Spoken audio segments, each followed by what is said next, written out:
रीवा की इनकलाबी धरती और रीवा के इलाके के आसपास के गांवों से, कस्बों से इतनी भारी संख्या में आप लोग आए हैं। ये जो मंजर होता है ना, ये बदलाव की निशानी होती है। आप सबको मुबारकबाद देना चाहता हूं। सबसे पहले मैं आपको, हमारे नेशनल कन्वीनर जिन्होंने राजनीति की दशा और दिशा बदल दी, देश में पुरानी पार्टियों को अपना एजेंडा रीसेट करने पर मजबूर किया, स्कूलों, बिजली, पानी और अस्पतालों के बारे में सोचने पर मजबूर किया। जोरदार तालियों से श्रीमान अरविंद केजरीवाल साहब का स्वागत है जी। ये हमारे मेंटर हैं।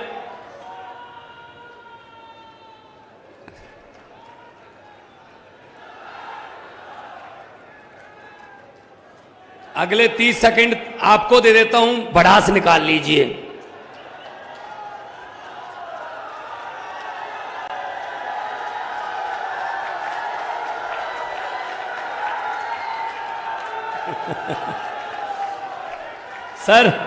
सर जी 18 साल की बढ़ास है, 18 सेकंड में तो निकलेगी नहीं। कोई बात नहीं, हम समझते हैं आपके दिल की बात को समझते हैं कि आप लोग बहुत दुखी आ चुके हो। आप लोग इस व्यवस्था से दुखी आ चुके हो। इसलिए मौसम खराब के बावजूद जब आपने अपने घर से बाहर एक कदम चल के निकाला, वो इनकलाब का कदम माना जाएगा, वो हिस्ट्री में लिखा जाएगा। इस रैली को इतिहास में दर्ज किया जाएगा कि जब रीवा में ईमानदार राजनीति की शुरुआत हुई थी तो उस रैली में कौन कौन थे। आप अपने बच्चों को, आने वाली पीढ़ियों को बता सकते हो कि हम उस रैली में मौजूद थे जब बदलाव की नींव रखी गई थी। हद कर दी इन लोगों ने, लूट के खा गए देश को। हमारा बचपन खा गए, हमारी जवानी खा गए, हमारा बुढ़ापा खा गए, 3-3 पीढ़ियां खा गए। इतने पैसे इकट्ठे कर लिए, अगर इनकी आने वाली 6 पीढ़ियां भी 500 रुपए के नोट की एक बुर्की बना के, निवाला बना के खाएं तो भी नहीं खत्म होंगे भाई साहब। इतने पैसे लूट लिए इन्होंने। अभी बहन रानी अग्रवाल जी बोल रहे थे 18 साल हो गए। कमाल है यार, मैं तो आपके सब्र का मतलब दाद देता हूं। हर साल तो पेड़ भी पत्ते बदल लेते हैं यार, इस साल तो बदल लो।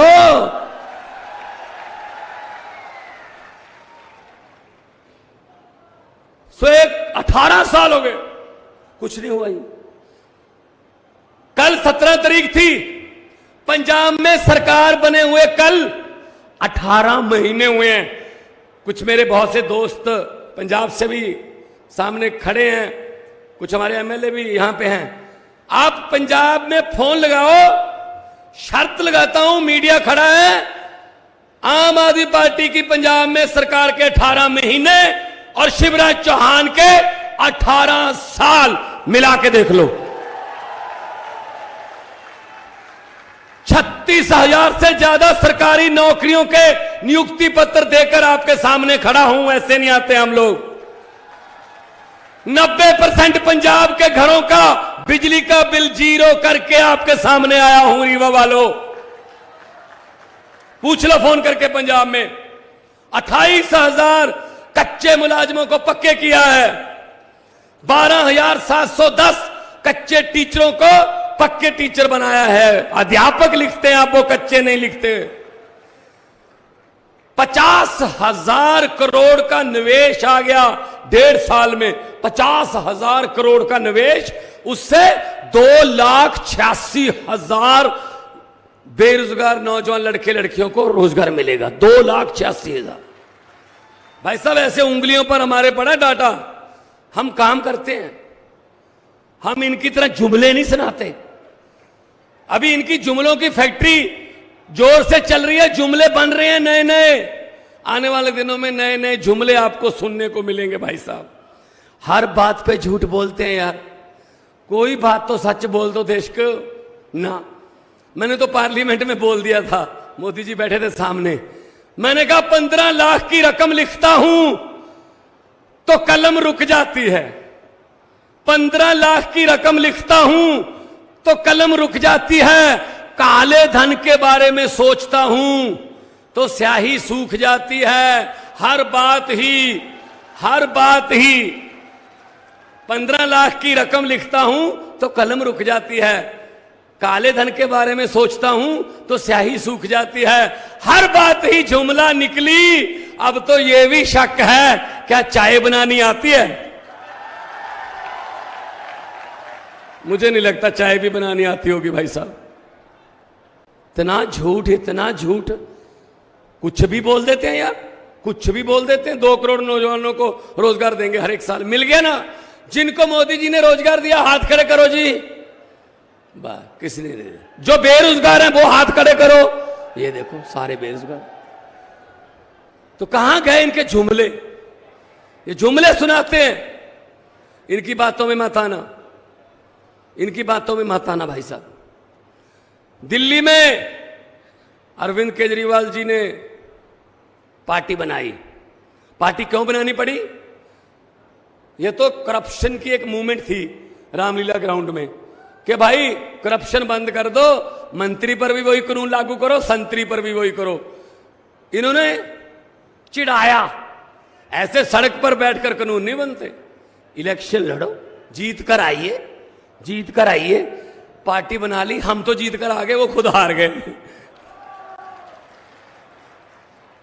तो पहली मर्तबा 67 सीट आई, बीजेपी की 3। दूसरी बार 63, बीजेपी की 7। लगातार तीसरी बार दिल्ली में सरकार है। क्यों है? क्योंकि हालांकि दिल्ली में तंग करते हैं, बहुत काम नहीं करने देते, क्योंकि ईमानदार सरकार है, क्योंकि दिल्ली के स्कूलों को प्राइवेट से अच्छा कर दिया, क्योंकि दिल्ली में जो इलाज है गरीब का भी बिल्कुल फ्री है, चाहे 40 लाख का कोई ऑपरेशन है, चाहे पैरासीटामोल की कोई गोली है भाई साहब। पंजाब में भी कर दिया हमने, इनसे सीख रहे हैं हम भी। यह बात होती है भाई साहब। अभी पंजाब, दिल्ली में पहले लागू था, पंजाब में भी कर दिया। अगर पंजाब का कोई जवान पुलिस का या फिर फौज का कोई भी जवान ड्यूटी दौरान शहीद होता है तो उसको 1 करोड़ रुपए की सम्मान राशि देते हैं भाई साहब, 1 करोड़ रुपए। अभी हमारे 4 जांबाज शहीद हुए हैं अनंतनाग में, आतंकवादियों से मुठभेड़ में। एक पंजाब का है, कर्नल मनप्रीत सिंह। सोच सकते हो कितने देशभक्त लोग हैं हम लोग, कितने वतनप्रस्त लोग हैं। तीसरी पीढ़ी, 3, एक दादा, दादे के 2 भाई, वो भी फौज में, बाप भी फौज में, खुद कर्नल मनप्रीत फौज में, और उसके 6 साल के बेटे ने उसके अंतिम संस्कार पर फौज की वर्दी पहनकर 6 साल के बेटे ने ऐसे सलूट किया कि मैं भी फौज में जाऊंगा। और दूसरी तरफ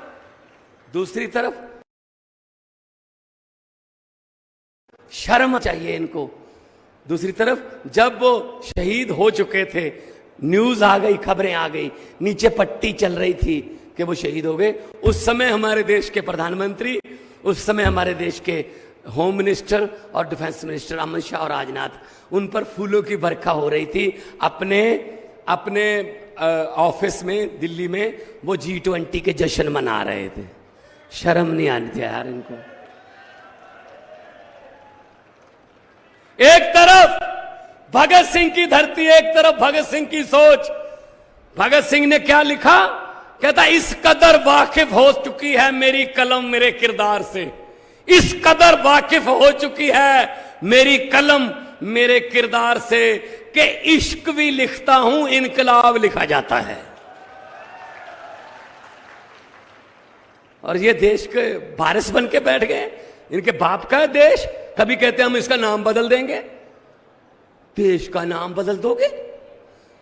कहते जी, फिर मैंने कहा इंडियन आर्मी का नाम क्या रखोगे? फिर आईपीएल का नाम भी चेंज करना पड़ेगा, एसबीआई का नाम भी चेंज करना पड़ेगा, आरबीआई का नाम भी चेंज करना पड़ेगा, make in India, skill India, Khelo India.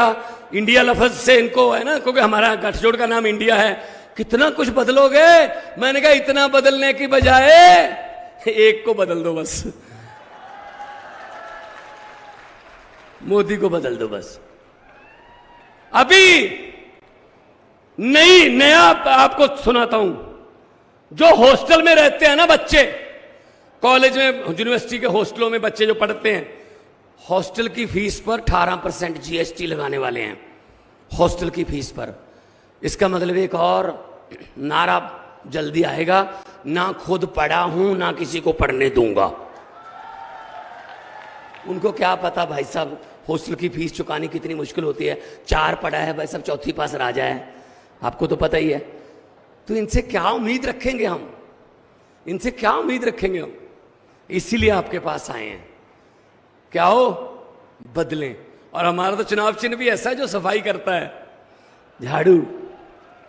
और इस झाड़ू से पहले हम सिर्फ अपना मकान या दुकान साफ करते थे, अब अरविंद केजरीवाल की अगुवाई में इस झाड़ू से पूरा हिंदुस्तान साफ किया जाएगा भाई साहब।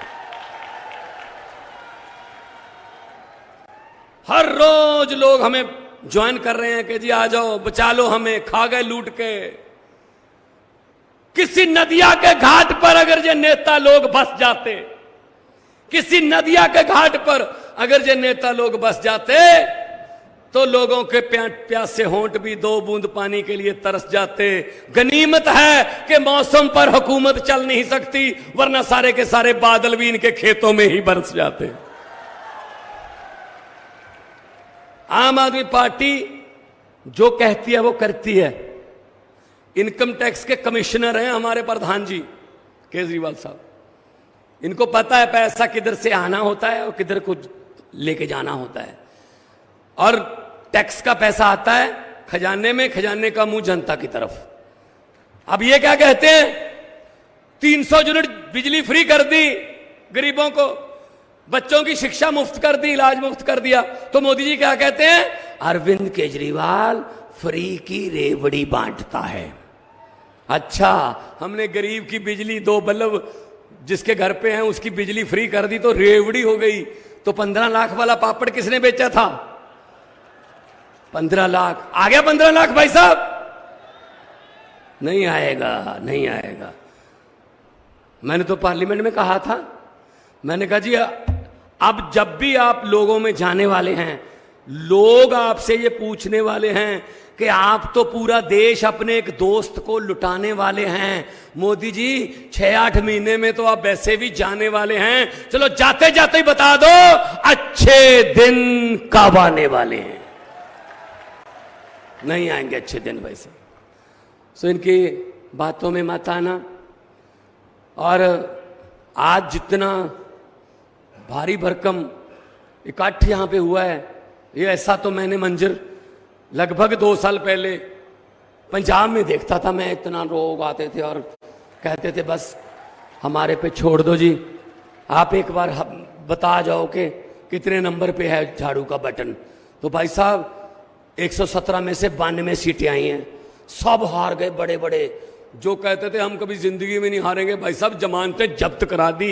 ये पब्लिक है, ये सब जानती है। पब्लिक जब चाहे नेता अर्श पर और पब्लिक जब चाहे नेता फर्श पर, ये पब्लिक है। सो मैं ये कहने के लिए आया था। ये क्या हम लोग करते हैं बात स्कूल की, हॉस्पिटल की, बिजली की, ये करते हैं बात नफरत की, धर्म की, जाति की। लंबे सफर को मीलों में मत बांटिए, कौम को कबीलों में मत बांटिए। एक बहता दरिया है मेरा भारत देश, इसको नदियों और झीलों में मत बांटिए। तो इसीलिए आपके पास आए हैं कि ये हमारा हौसला बढ़ जाता है जब आप ऐसे आते हो ना। अगर मामा ने ये करनी हो रैली ना, करोड़ों रुपए लगते हैं। शिवराज चौहान ने अगर ये इतनी बड़ी रैली करनी हो, करोड़ों लगते हैं, करोड़ों रुपया खर्च करना पड़ता है। हमें तो कुछ नहीं करता, हम तो आप आ जाते हो, हम आ जाते हैं, बातचीत हो जाती है और उसी से आप कहते हो यार बंदे अच्छे लग रहे हैं यार, अपने जैसे बंदे हैं यार, ये तो अपने घर की तरह ही परिवार के मेंबर हैं। इसीलिए भाई साहब हम लोग है ही आपके परिवार के मेंबर हैं, हम लोग बेगाने नहीं हैं, हम लोग वतन परस्त लोग हैं, देश को प्यार करने वाले लोग हैं भाई साहब। तो 2 नारे लगाओ, दोनों हाथ ऊपर उठाकर 2 नारे लगवाने, इनकलाब। देखो देखो पता क्या है, यहां बीजेपी वाले भी आए होंगे, कुछ तो आए होंगे, उनको भेजते हैं ना, उनको भेजते हैं उनके नेता, उनके आका कि चेक करो ये रीवा में रैली में केजरीवाल जी ने क्या बोला, उन्हें ये बोला, वो कहेंगे ये भगवंत मान ने क्या बोला, ये बोला। अच्छा नारे कितनी जोर से लग रहे थे तब इतनी जोर से नारे लगाओ, तब उनको ये कहना पड़े, ये बात पूछने की क्या बात है जी, आपके घर पे भी तो सुने ही होंगे। इतनी जोर से नारे लगने चाहिए, इनकलाब इनकलाब, भारत माता की वंदे, बोले सोनिहाल। बहुत बहुत धन्यवाद, बहुत बहुत शुक्रिया, इतने प्यार से, इज्जत से, सम्मान से मुझे आपने सुना। खुश रहो, आबाद रहो, जिंदाबाद रहो। Thank you ji.